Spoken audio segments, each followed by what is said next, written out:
சமையல்.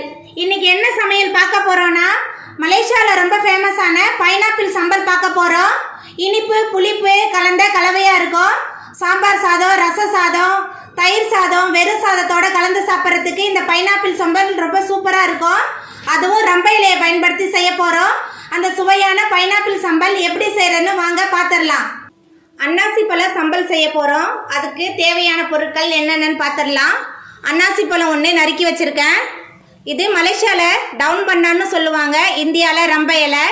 இதை பயன்படுத்தி நம்ம சமைக்கும் போது இதோட சுவையும் மனமும் ரொம்ப ருசியாக இருக்கும். மலேசியாவில் எல்லா சமையலுக்கும் இந்த ரம்ப இலையை பயன்படுத்துவாங்க. பெரிய வெங்காயம் 2 நீல வாக்கில் நறுக்கி வச்சுருக்கேன். சுவைக்கேற்ப உப்பு, தாளிக்க தேவையான அளவுக்கு எண்ணெய், 15 காய்ந்த மிளகாயை சுடுதண்ணியில் 1 மணி நேரம் ஊற வச்சுருக்கேன். அது கூடவே 7 பல் பூண்டு சேர்த்து விழுதா மிக்சி ஜாரில் அரைச்சிக்கலாம். வாங்க இந்த அன்னாசி பழ சம்பல் எப்படி செய்யறதுன்னு பார்த்துடலாம். அன்னாசி பழம் சம்பல் செய்கிறதுக்கு முதல்ல எண்ணெயை சூடு பண்ணிடலாம். 2 டேபிள் ஸ்பூன் எண்ணெய் எடுத்திருக்கேன். எண்ணெய் சூடாயிட்டு 2 பெரிய வெங்காயத்தை சேர்த்துக்கலாம். பெரிய வெங்காயத்தை சேர்த்து நல்லா வதக்கிக்கலாம்.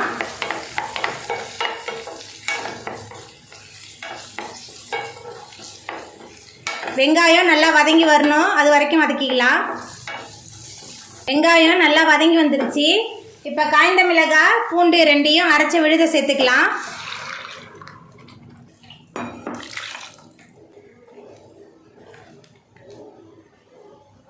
இது கூடவே ஒரு ரம்ப இலை ஒன்று சேர்த்துக்கலாம்.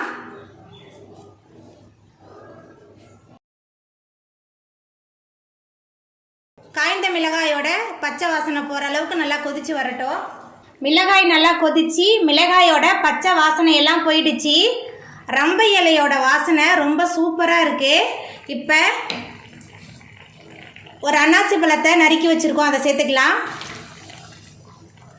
இது கூடவே தேவையான அளவுக்கு உப்பு எல்லாத்தையும் சேர்த்து நல்லா கலந்துக்கலாம்.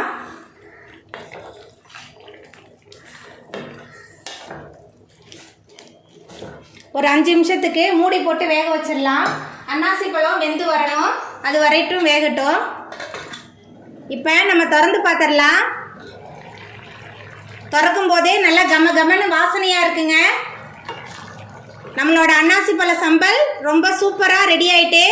இப்போ நம்ம அடுப்பை ஆஃப் பண்ணிடலாம். நீங்களும் உங்கள் வீட்டில் இந்த அன்னாசி பழ சம்பலை செஞ்சு பாருங்கள். இந்த வீடியோ உங்களுக்கு பிடிச்சிருந்தா லைக் பண்ணுங்கள், ஷேர் பண்ணுங்கள், கமெண்ட் பண்ணுங்கள், சப்ஸ்கிரைப் பண்ணுங்கள். அப்படியே பக்கத்தில் உள்ள பெல் பட்டனையும் கிளிக் பண்ணிடுங்க. நன்றி.